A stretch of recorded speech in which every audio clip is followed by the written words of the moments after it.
There's an old saying in the aviation industry that you should learn from the mistakes of others because you'll never live long enough to make them all yourself. And there's another old saying which says there are old pilots and there are bold pilots, but there are no old bold pilots.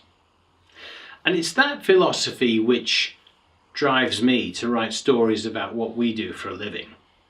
In 2014 I wrote a book called the Flightdeck Survival Manual, which was largely a compilation of the articles which I've written every month for flight training news in the UK. My stories contain the wisdom gained from a career flying aeroplanes for a living for over 30 years. I started my flying career in the early 80s with the military, and by the end of that decade I'd moved to the airlines. Since then I've flown airliners to every corner of the world. It used to be that when the first officer asked me, "When did you start flying with the airlines?" I would say, "Well, I did my conversion course on the Boeing 757 back in 1989.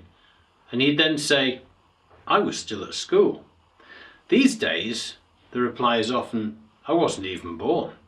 But I heard the best one recently was a first officer who paused for a moment, thought about it, and then said, "My mum was still at school." 50, 40, 30, 20, 10.